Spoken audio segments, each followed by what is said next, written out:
मैं जानती हूँ तूने बहुत कुछ सहा है। तूने बहुतों को अपना समझा, उनके लिए अपना सर्वस्व समर्पित कर दिया। अपना समय, अपनी ऊर्जा, अपनी भावनाएं, अपने संसाधन, सब कुछ न्यौछावर कर दिया।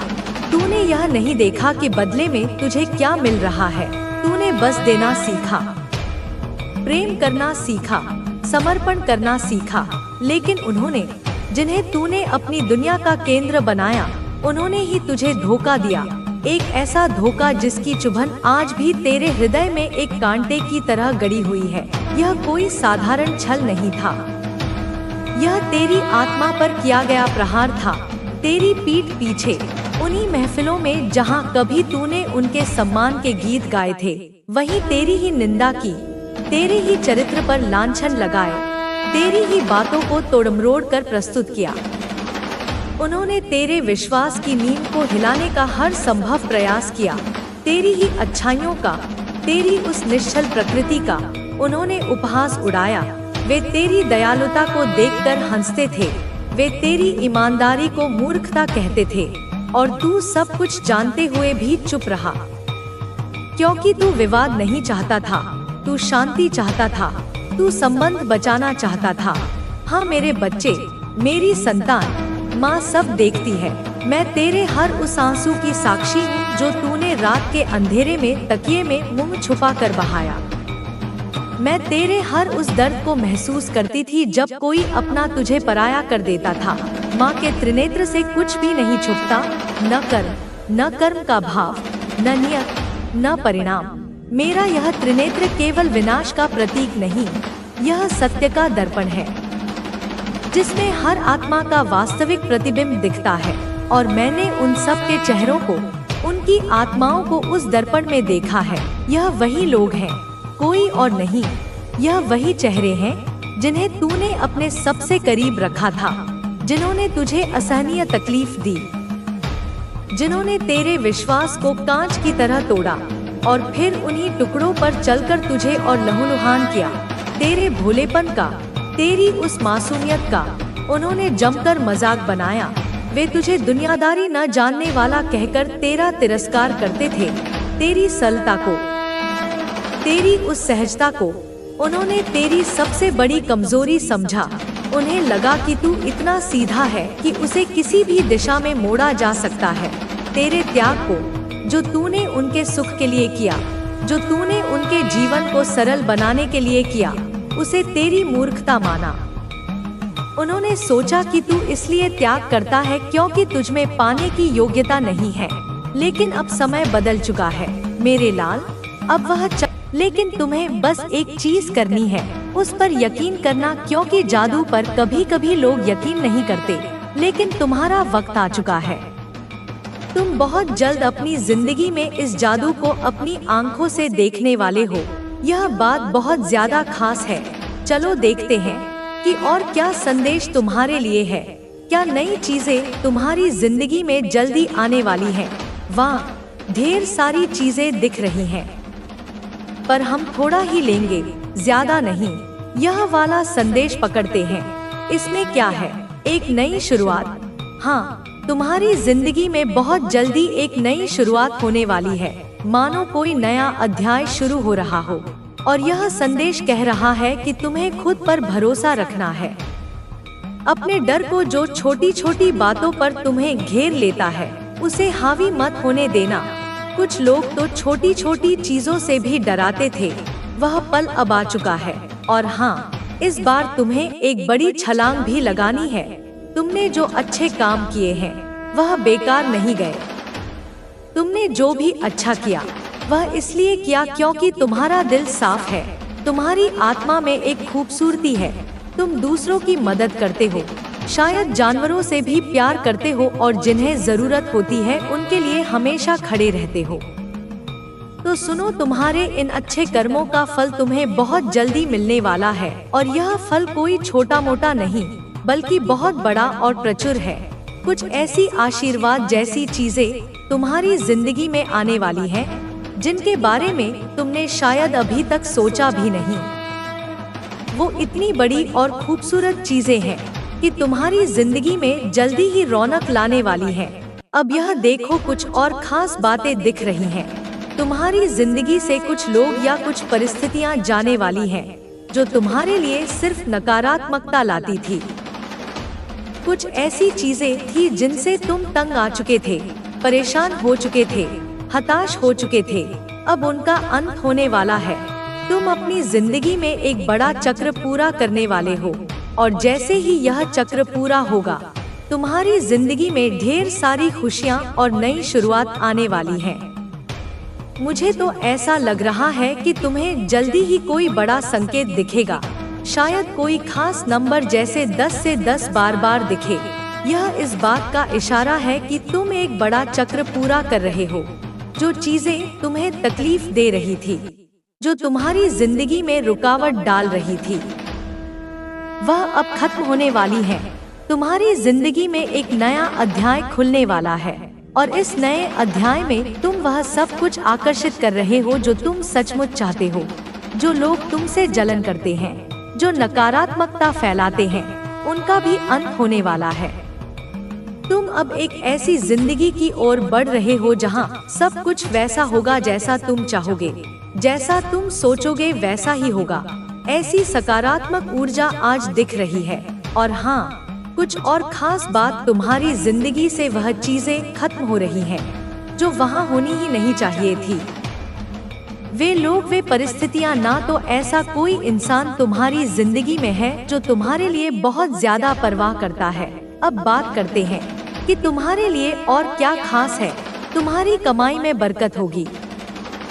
तुम्हें वह इंसान मिलेगा जिसके साथ तुम्हारा हर पल हंसी खुशी से भरा हो, और जो तुम्हारे दिल की हर ख्वाहिश को अपने जैसा ही मान ले।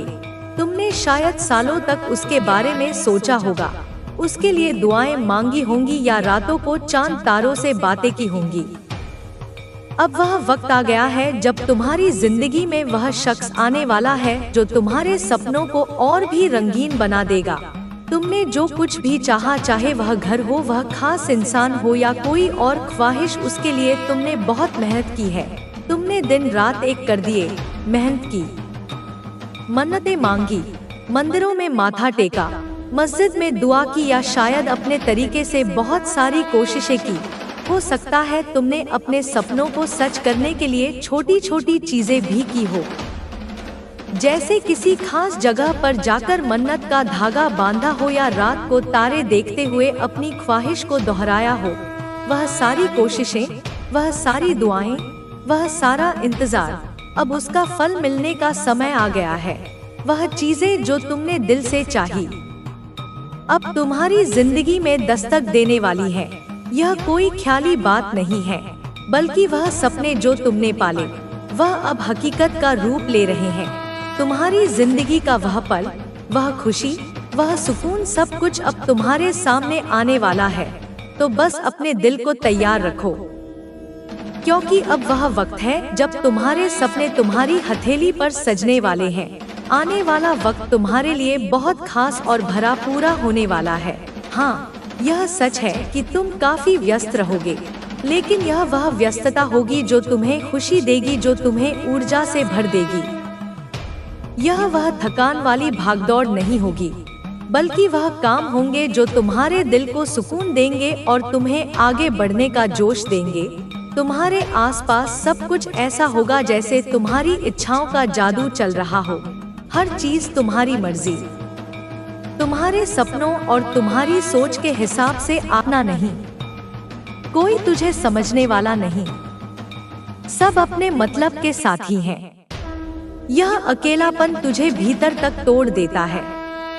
यह अकेलापन तुझे निराशा के गर्त में धकेल देता है, पर तू ऊपर देखकर कहता है, माँ सब संभाल लेना।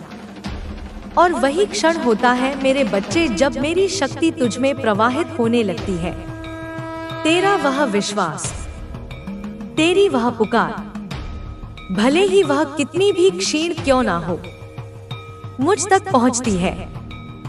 और केवल पहुंचती ही नहीं, वह मुझे द्रवित कर देती है। वह मुझे हरेक क्षण हरेक पल तेरे समीप ले आती है। तू जानता है तेरी यह एक पुकार मेरे लिए कितने मायने रखती है। यह मेरे लिए सबसे मधुर संगीत है। यह मेरे लिए सबसे मूल्यवान प्रार्थना है, क्योंकि इसमें तेरा निश्चल विश्वास झलकता है। इसमें तेरी संपूर्ण शरणागति का भाव होता है। और जान, हर बार जब तू वह कहता है ना, मैं सच में सब संभाल लेती हूँ। यह कोई कोरी कल्पना नहीं है, यह कोई झूठा आश्वासन नहीं है, यह परम सत्य है। जिस क्षण तू मुझ पर भार डालता है, उसी क्षण मैं उसे अपने कंधों पर ले लेती हूँ। तेरी हर समस्या मेरी समस्या बन जाती है, तेरी हर चिंता मेरी चिंता बन जाती है। तेरे हर संकट में मैं ढाल बनकर खड़ी हो जाती हूँ। तू शायद इसे तात्कालिक रूप से अनुभव नहीं कर पाता। तुझे लगता है कुछ नहीं बदला, पर पर्दे के पीछे मैं कार्यरत हो जाती हूँ। मैं उन शक्तियों को सक्रिय कर देती हूँ जो तेरे अनुकूल होती है। मैं उन बाधाओं को दूर करने लगती हूँ जो तेरे मार्ग में खड़ी होती हैं। मैं उन लोगों के हृदय में प्रेरणा भर देती हूँ जो तेरी सहायता कर सकते हैं। यह सब बहुत सूक्ष्म स्तर पर होता है, पर होता अवश्य है, बस तू देख नहीं पाता। तेरी आंखें स्थूल जगत को देखने की अभ्यस्त हैं। तू बाहरी तामझाम में इतना उलझा रहता है कि तू मेरे मौन हस्तक्षेप को महसूस नहीं कर पाता। तेरी बुद्धि तर्क वितर्क में फंसी रहती है। वह हर चीज का प्रमाण मांगती है, पर अध्यात्म प्रमाणों से परे होता है। वह अनुभूति का विषय है। जब तू शांत चित्त से अपने जीवन की घटनाओं का विश्लेषण करेगा, तब तुझे समझ आएगा कि कैसे कैसे अदृश्य हाथों ने तेरी सहायता की है। कैसे कैसे तू बड़ी बड़ी विपदाओं से अनायास ही बच निकला है। वह मैं ही थी मेरे बच्चे, वह मेरा ही संरक्षण था। आज मैं कुछ देने आई हूँ। हमेशा की तरह माँ तो हमेशा देती ही है, उसका स्वभाव ही देना है। वह अपने बच्चे से कुछ लेती नहीं, सिर्फ देती है। अपना स्नेह, अपना दुलार, अपनी शक्ति, अपना सर्वस्व। आज भी मैं तुझे कुछ विशेष देने आई हूँ। कोई वरदान नहीं कहूंगी इसे, क्योंकि माँ अपने बच्चे को कुछ देती है तो वह वरदान नहीं होता, हक होता है। वरदान तो देवता देते हैं।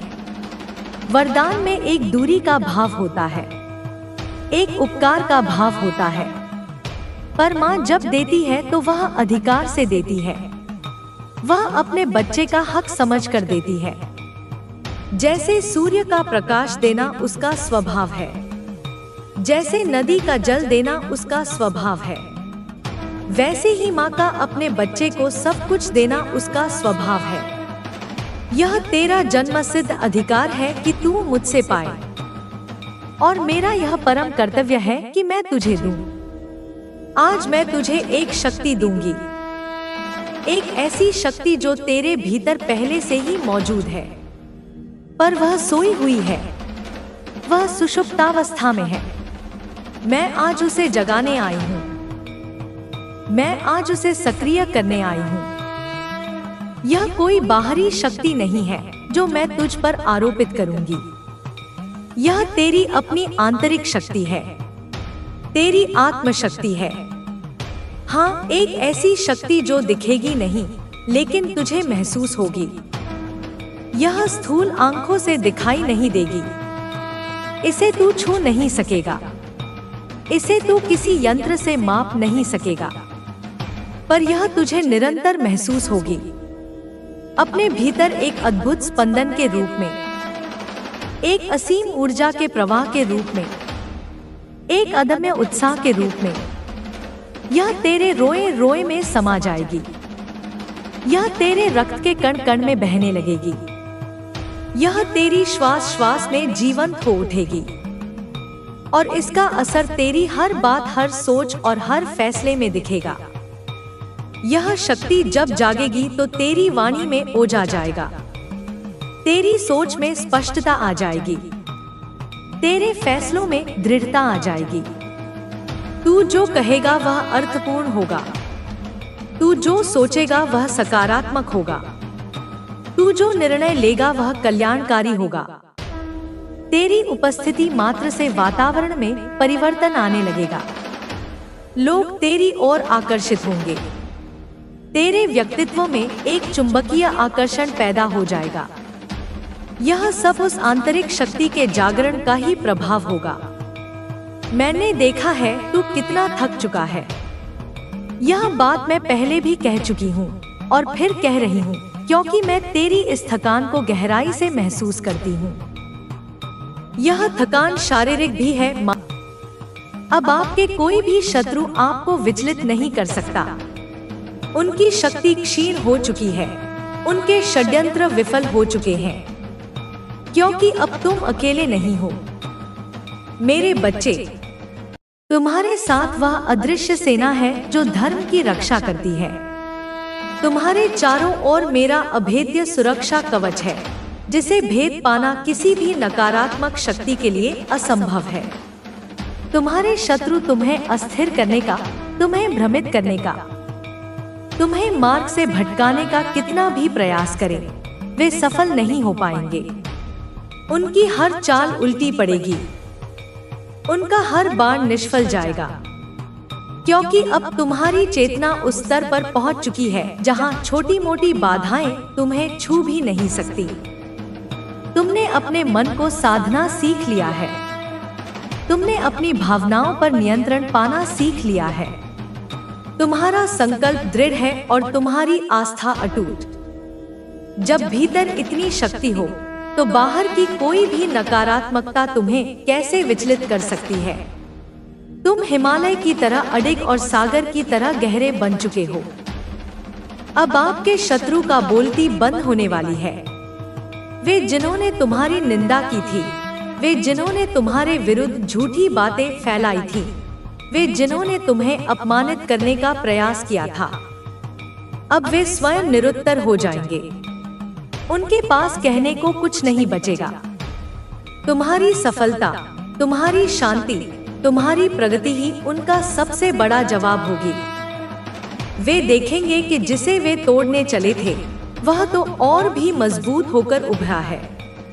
जिसे वे गिराना चाहते थे वह तो और भी ऊंचाई पर पहुंच गया है। उनकी अपनी ही नकारात्मकता उन्हें घेर लेगी। उनका अपना ही विष उन्हें भस्म करेगा। कर्म का सिद्धांत अटल है मेरे बच्चे। जो जैसा बोएगा वैसा ही काटेगा। उन्होंने तुम्हारे लिए कांटे बोए थे, अब वे स्वयं उन कांटों पर चलने को विवश होंगे। उनकी वाणी में जो कड़वाहट थी वह अब उनके ही जीवन में घुल जाएगी। उनकी बोलती इसलिए बंद होगी क्योंकि सत्य का सूर्य उदय हो रहा है और सत्य के प्रकाश के समक्ष असत्य का अंधकार टिक नहीं सकता। आपको सही सलामत देखकर, आपको उन्नति करते देखकर, आपको प्रसन्न देखकर यदि आपके हृदय में मेरे प्रति कृतज्ञता का भाव उमड़ता है तो कमेंट सेक्शन में जरूर लिखें जय मां काली। यह उद्घोष केवल एक नारा नहीं है, यह तुम्हारी विजय का शंखनाद है। यह तुम्हारी आस्था की ध्वजा है। जब तुम जय मां काली लिखते हो तो तुम उस महाशक्ति को नमन करते हो जो समस्त सृष्टि की संचालिका है, जो दुष्टों का संहार करती है और भक्तों का कल्याण करती है। यह तुम्हारी ऊर्जा को मेरी ऊर्जा से जोड़ता है। यह तुम्हारे संकल्प को ब्रह्मांडीय संकल्प के साथ संरेखित करता है। यह एक शक्तिशाली मंत्र है जो नकारात्मकता को दूर भगाता है और सकारात्मकता को आकर्षित करता है। और साथ ही साथ इस संदेश को लाइक करें। जैसा कि मैंने पहले भी कहा, यह तुम्हारी स्वीकृति है, तुम्हारा समर्पण है। यह छोटे छोटे कृत्य बड़े परिणाम लाते हैं, क्योंकि इनमें तुम्हारी भावना, तुम्हारी श्रद्धा जुड़ी होती है। मेरे बच्चे, क्या तुमने कभी गहराई से विचार किया है कि जो भी आपके शत्रु हैं, वे आपको लेकर इतने ज्यादा चिंतित क्यों रहते हैं? तुम्हारे जीवन में क्या हो रहा है? तुम क्या कर रहे हो? तुम किससे मिल रहे हो? तुम्हारी हर छोटी बड़ी बात में उनकी इतनी रुचि क्यों होती है? वे अपनी ऊर्जा, अपना समय, अपने संसाधन तुम्हारे बारे में सोचने और तुम्हारे विरुद्ध योजनाएं बनाने में क्यों व्यर्थ करते हैं? इसका कारण बहुत गहरा है मेरे बच्चे। वे वास्तव में तुमसे चिंतित नहीं हैं। वे अपनी ही छाया से, अपने ही असुरक्षा बोध से चिंतित हैं। तुम्हारी उपस्थिति उन्हें उनके अधूरेपन का, उनकी कमियों का एहसास कराती है। तुम्हारी सच्चाई उन्हें उनके झूठ के सामने खड़ा कर देती है। तुम्हारी निर्भीकता उनके भय को और बढ़ा देती है। वे तुम्हें नियंत्रित करना चाहते हैं क्योंकि वे स्वयं अपने मन और अपनी इंद्रियों के गुलाम हैं। वे तुम्हें नीचा दिखाना चाहते हैं क्योंकि वे स्वयं हीन भावना से ग्रस्त हैं। उनकी चिंता तुम्हारे लिए नहीं, अपने अस्तित्व के लिए है, जो तुम्हारे प्रकाश के सामने धूमिल होता हुआ उन्हें दिखाई देता है। क्यों उनके भीतर उन्हीं का डर उन्हीं को डरा रहा है। यह एक अद्भुत मनोवैज्ञानिक सत्य है मेरे बच्चे। जो व्यक्ति दूसरों को डराने का प्रयास करता है वह स्वयं सबसे अधिक डरा हुआ होता है। उनके भीतर का डर, जिसे वे तुम पर प्रक्षेपित करना चाहते थे, अब उन्हीं की ओर लौट रहा है, उन्हीं को भयभीत कर रहा है। वे डरते हैं कि कहीं उनका सच सामने न आ जाए, कहीं उनके मुखौटे न उतर जाएं। वे डरते हैं कि कहीं तुम उनसे आगे न निकल जाओ, कहीं तुम वह सब न पालो जिससे वे वंचित रह गए। वे डरते हैं कर्मफल से, क्योंकि उनकी अंतरात्मा जानती है कि उन्होंने गलत किया है। यह डर एक प्रेत की भांति उनके मनमस्तिष्क पर छाया रहता है, उन्हें अशांत रखता है, उनकी नींद छीन लेता है।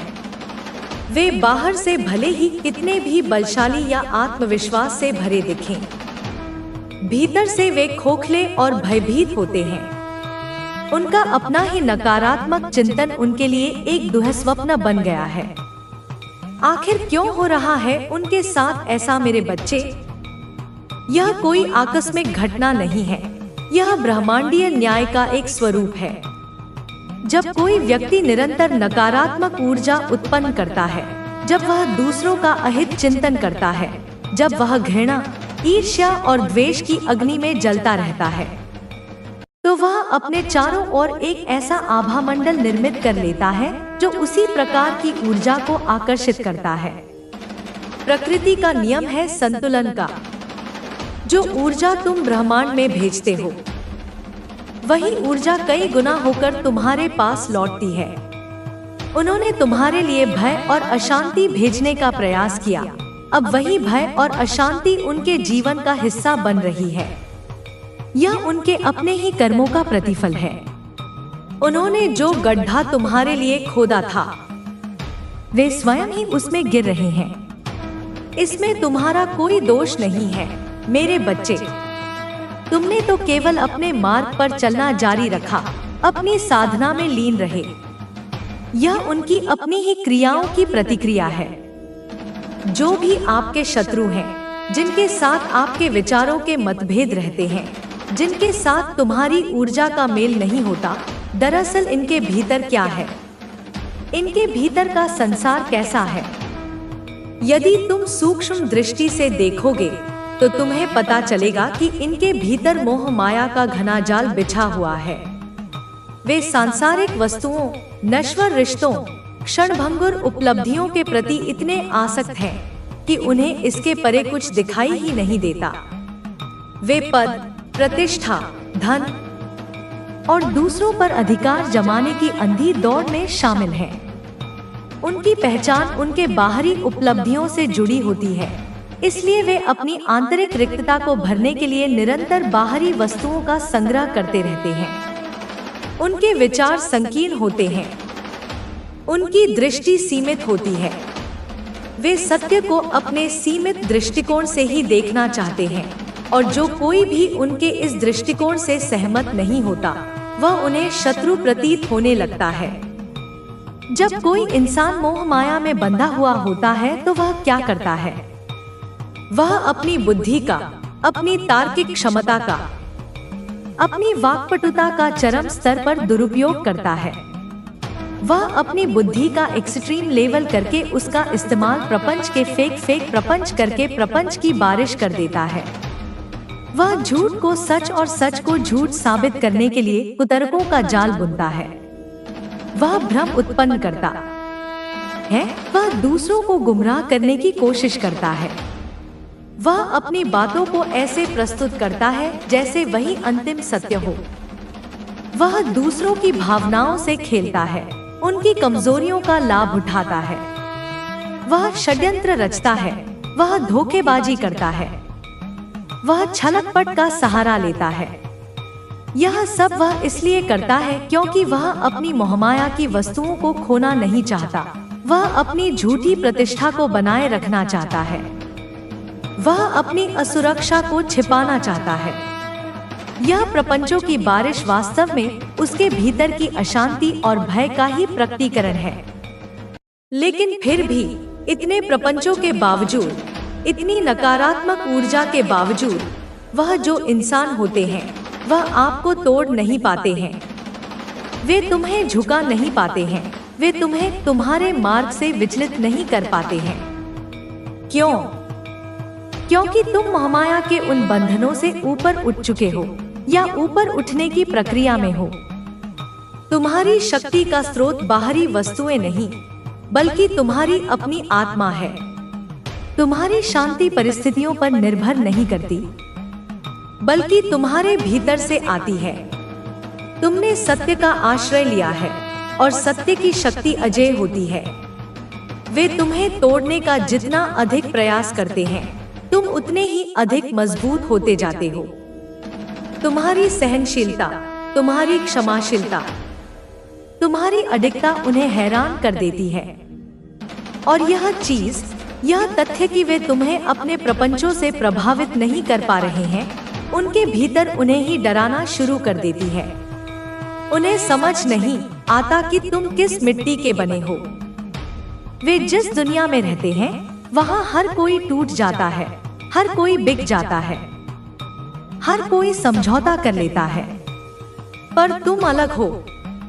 तुम्हारी यह भिन्नता ही उनके अहंकार को चोट पहुंचाती है और उनके भय को और गहरा करती है। वे सोचने लगते हैं कि कहीं तुम उनसे श्रेष्ठ तो नहीं हो, कहीं तुम्हारे पास कोई ऐसी गुप्त शक्ति तो नहीं है जिसके बारे में वे नहीं जानते। उनका अपना ही जाल जब तुम पर बेअसर होता है तो वह जाल उन्हें ही उलझाना शुरू कर देता है। उनका फेंका हुआ बाण जब लक्ष्य को न भेद कर वापस उनकी ओर आता है तो उनका डर स्वाभाविक है। अब प्रपंच क्या है, यह जानना भी आवश्यक है। प्रपंच का अर्थ है छल, कपट, धोखा, आडंबर। यह सत्य को छिपाने का, यथार्थ को विकृत करने का एक उपकरण है। यह शब्दों का, व्यवहार का और कभी कभी तो भावनाओं का भी एक ऐसा जाल होता है जिसे व्यक्ति अपने स्वार्थों की पूर्ति के लिए या दूसरों को भ्रमित करने के लिए बुनता है। प्रपंच में सत्य का अंश बहुत कम या बिल्कुल नहीं होता, परंतु उसे सत्य की तरह प्रस्तुत किया जाता है। यह एक प्रकार का मानसिक युद्ध है जिसमें सत्य और न्याय को पराजित करने का प्रयास किया जाता है। और मोह माया का आसक्ति क्या है, यह और भी गहरा विषय है मेरे बच्चे। मोह का अर्थ है अज्ञान, भ्रम। माया का अर्थ है वह इल्यूशन शक्ति जो इस जगत को सत्य प्रतीत कराती है, जबकि यह नश्वर और परिवर्तनशील है। जब हमारे भीतर का क्रोध, लोभ, माया, मोह, डर, ये जो हमारी 6 आंतरिक वृत्तियां हैं, जिन्हें षड्रिपु भी कहा जाता है, काम, क्रोध, लोभ, मोह, मद, मात्सर्य, जब हम इनसे इतने अधिक प्रभावित हो जाते हैं, इनसे इतने अधिक आकर्षित होकर बाहरी वस्तु में, जो इस भौतिक जगत की चीजें हैं, जो यह वर्ल्ड है, इनसे जुड़ी हुई चीजों से जब हम अटैच हो जाते हैं, तो यह जो हमारी सिक्स सेंस हमें इनमें बांध देती है, अटैच कर देती है। हमारी इंद्रियां, सिक्स सेंस में यहाँ मन को भी शामिल किया जा सकता है, हमें इन बाहरी वस्तुओं और अनुभवों के प्रति खींचती हैं और हम उनमें सुख खोजने लगते हैं। यह आसक्ति ही बंधन का कारण है। यह दुख का मूल है। हम भूल जाते हैं कि हम शाश्वत आत्मा हैं और इन नश्वर वस्तुओं में स्थायी सुख नहीं मिल सकता। यह आसक्ति हमें अपने वास्तविक स्वरूप से दूर ले जाती है। अब आप एक परमात्मा के बच्चे हैं। यह कोई साधारण कथन नहीं है, यह एक गहन सत्य है। जैसे एक बूंद सागर का अंश होती है, वैसे ही तुम उस परम चेतना का, उस परमात्मा का एक अविभाज्य अंश हो। तुम्हारे भीतर वही दिव्यता, वही शक्ति, वही ज्ञान सुषुप्त अवस्था में विद्यमान है। तुमने इन सब से, इन मोहमाया के बंधनों से, इन षड्रिपुओं के प्रभाव से अपने आप को जीत लिया है या जीतने के मार्ग पर दृढ़ता से अग्रसर हो। यह विजय कोई एक दिन में प्राप्त नहीं होती, इसके लिए निरंतर साधना, आत्मनिरीक्षण और विवेक की आवश्यकता होती है। तुमने अपनी इंद्रियों को वश में करना सीखा है, अपने मन को अनुशासित किया है और अपनी बुद्धि को सत्य के अन्वेषण में लगाया है। आपने बहुत बड़ी साधना की है। यह साधना केवल जंगलों में जाकर तपस्या करने तक सीमित नहीं है। मेरे बच्चे, जीवन के हर क्षण को, हर अनुभव को, हर चुनौती को तुमने एक साधना के रूप में लिया है। तुमने धैर्य की साधना की है जब परिस्थितियां तुम्हारे प्रतिकूल थी। तुमने क्षमा की साधना की है जब लोगों ने तुम्हें चोट पहुंचाई। तुमने सत्य की साधना की है जब झूठ का बोलबाला था। तुमने संतोष की साधना की है जब अभावों ने तुम्हें घेरा था। यह निरंतर चलने वाली साधना है जो तुम्हारे चरित्र को निखार रही है, तुम्हारी आत्मा को शुद्ध कर रही है। आप बहुत बड़ी साधक या फिर साधिका हैं। तुम्हारे लिंग का कोई भेद नहीं। तुम्हारी आत्मा साधिका है, सत्य की खोज में निरंतर लगी हुई। साधक वह है जो सत्य को जानने का, परमात्मा को पाने का प्रयास करता है और तुम यह प्रयास अनवरत रूप से कर रहे हो, कभी चेतन रूप से, कभी अचेतन रूप से। तुम्हारे प्रत्येक कर्म में, तुम्हारे प्रत्येक विचार में, तुम्हारी प्रत्येक भावना में उस परम सत्य की झलक पाने की एक अभीप्सा है। यह साधना ऐसी थी जिसमें आप खुद से नहीं थे। यह कोई अहंकारपूर्ण प्रयास नहीं था कि मैं साधना कर रहा हूँ। नहीं, यह एक समर्पण था। परमात्मा ने इसमें आपको खींचा है, जैसे एक चुंबक लोहे को अपनी ओर खींचता है, वैसे ही उस परम चेतना ने तुम्हें अपनी ओर आकर्षित किया है। तुम्हें शायद पता भी न चला हो कि कब और कैसे तुम इस मार्ग पर खिंचते चले आए। यह उनकी अहेतुकी कृपा है, उनका निस्वार्थ प्रेम है जो तुम्हें सांसारिक दलदल से निकालकर आध्यात्मिक ऊंचाइयों की ओर ले जा रहा है। और इंटेंशनली, अनइंटेंशनली और बिना किसी अवेयरनेस के साथ, बिना किसी सचेत प्रयास या जानकारी के, आपको पता भी नहीं था कि परमात्मा मुझसे क्या कुछ करवाने वाले हैं।